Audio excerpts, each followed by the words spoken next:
యుద్ధ భేరి మోగించి ముందుకెళ్ళి ప్రజల పక్షాన నిలబడి ప్రజల కోసం పనిచేయాలనుకుంటున్నాం కాబట్టి పాంచజన్యం అనేటటువంటి పేరుతోని 5 ప్రాధాన్యత అంశాలను ఎంచుకొని ఇవాళ ప్రతిపక్షంలో ఉన్నాం కాబట్టి పాలక పక్షాన్ని 5 అంశాల మీద ప్రశ్నిస్తూ ఉంటాం. రేపు మేము అధికారంలోకి వచ్చినాక ఈ 5 అంశాలే ప్రాధాన్యతగా చేసుకొని పరిపాలన కూడా చేస్తామని చెప్పడానికి సంతోషిస్తూ ఉన్నాను. మరి పాంచజన్యంలో మొట్టమొదటి అంశం విద్యగా మేము ఎంచుకోవడం జరిగింది.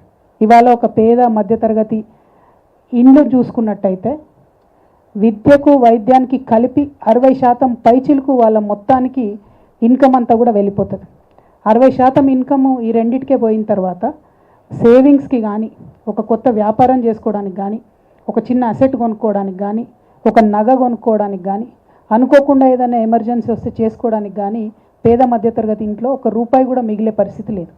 కాబట్టి విద్యను సంపూర్ణంగా ఉచితంగా ఇవ్వాలని మేము తెలంగాణ రక్షణ సేన నుంచి ఒక సంకల్పం తీసుకుంటున్నాం. ప్రభుత్వంలో ఆల్రెడీ ఉచిత విద్య ఉంది, కరెక్టే. కానీ ఇవాళ మెజారిటీ పిల్లలు 75% వరకు కూడా పిల్లలు ప్రైవేట్లో చదువుతూ ఉన్నారు.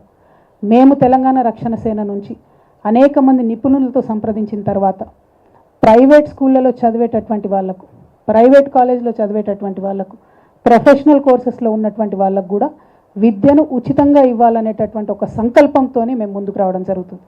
ఇవాళ నేను ఇది మాట్లాడుతున్నటువంటి సందర్భంలో ఒక పిల్లగాడు 3వ తరగతిలో ఉంటే మేము అధికారంలోకి వచ్చేటప్పటికి ఆ పిల్లగాడు 5వ తరగతికో 6వ తరగతికో వస్తాడు. ఎన్నికలు 6 నెలలు అటు ఇటు అవుతాయి అంటున్నారు కాబట్టి. అంటే మీ పిల్లగాడు 5వ తరగతి నుంచి డిగ్రీ దాకా చదువుకున్నా, ఇంజనీరింగ్ చేసినా, ఏం చేసినా ప్రభుత్వమే ఆ ఖర్చు భరించి ఉచితంగా విద్యనివ్వాలనేటటువంటి మా సంకల్పం. దానికి సంబంధించి లెక్కలేసినాం.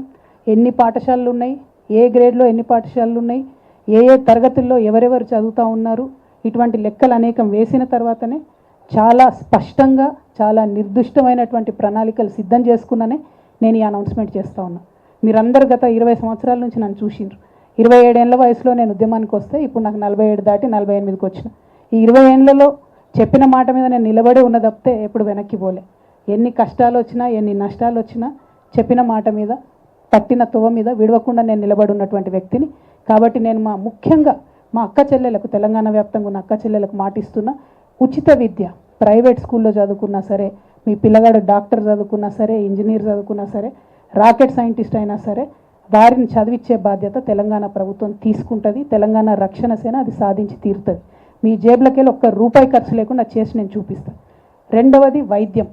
ఇవాళ ఆరోగ్యశ్రీలో 10 లక్షల వరకు ఇస్తూ ఉన్నారు వైద్యానికి సంబంధించి. అంతకుముందు వైఎస్ రాజశేఖర రెడ్డి గారు ఈ పథకం పెట్టినప్పుడు 2 లక్షల రూపాయలు ఇస్తామంటే అసలు సాధ్యమవుతుందా, ఎట్లా ఇస్తారు అని మాట్లాడారు. ఆ 2 లక్షలు పోయి మరి ఇవాళ 10 లక్షల వరకు ఇస్తుంటే ఎట్లా సాధ్యమవుతుందని అడుగుతలేరు. కానీ ఇంకొంచెం మనసు పెట్టి ఆలోచన చేస్తే ఇవాళ క్యాన్సర్ జ్వరం వచ్చినట్టు వస్తుంది, కానీ క్యాన్సర్ క్రోసిన్ వేసుకుంటే పోదు మరి.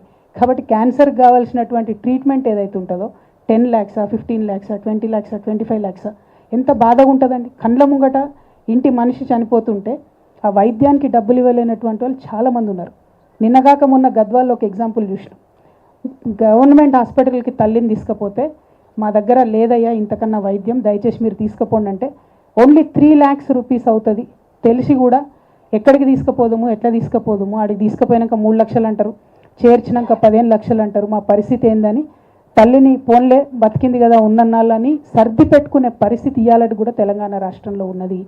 అంటే ప్రపంచమంతానేమో లైఫ్ స్పాన్ పెరుగుతుంది, 90 years 95 years బతుకుతారు. తెలంగాణ వాళ్ళం ఎందుకు కాంప్రమైజ్ కావాలి? నిన్న మొన్న నేను ఈ పార్టీ ప్రకటన చేసినప్పుడు ఈ మాట మాట్లాడితే కొంతమంది విమర్శ చేశారు. ఎట్లా సాధ్యమవుతుంది అంటే, ఫ్రీ మీల్స్ పెట్టాలని ఆనాడు అనుకున్నప్పుడు సాధ్యమవుతుంది అనుకోలే, స్కూళ్ళల్లో సాధ్యమైంది. ఇలా దేశమంతా అదే పనిచేస్తుంది. ఆనాడు ఆరోగ్యశ్రీలో 2 లక్షలు ఇస్తామనుకున్నప్పుడు సాధ్యం కాదనుకున్నారు, సాధ్యమైంది. ఇలా అనేక రాష్ట్రాలు ఫాలో అవుతున్నాయి. ఖచ్చితంగా ఉచిత వైద్యం ఎన్ని లక్షలు ఖర్చు అయినా సరే తెలంగాణ బిడ్డల ప్రాణాలు కాపాడుకోవడానికి ఖచ్చితంగా మా ప్రభుత్వం వస్తుంది. దాంట్లో ఏ కార్పొరేట్ హాస్పిటల్లో తెలంగాణ వ్యాప్తంగా ఉన్న వైద్యం చేయించుకున్నా, ఎంత పెద్ద రోగమైనా, ఎంత ఖర్చు అయినా మీ జేబులకెళ్ళి రూపాయి పడకుండా తెలంగాణ రక్షణ సేన ప్రభుత్వం ఖచ్చితంగా సాధించి తీరుతుంది. ఈ 2 మా పాంచజన్యంలో మొదటి అంశాలు. మూడవది వ్యవసాయం, చాలా ప్రాధాన్యమైనటువంటి అంశం. మా జెండాలో ఉన్న గ్రీన్ రంగు కూడా మా రైతన్నుల కోసమే, పర్యావరణం కోసమే. రైతన్నలు లేకపోతే ఎవరికి కూడా 2 బుక్కలు అన్నం తినే పరిస్థితి ఉండదు. కాబట్టి మీకు చేతులెత్తి మొక్కుతూ మీ యొక్క సంక్షేమం కోసం, సంక్షేమంతో పాటు మీ యొక్క గౌరవం కోసం, ఆత్మగౌరవం కోసం నేను ఒక ఆడబిడ్డగా తెలంగాణ రక్షణ సేన నుంచి అన్ని రకాల ఏర్పాట్లు చేయడం జరుగుతుంది.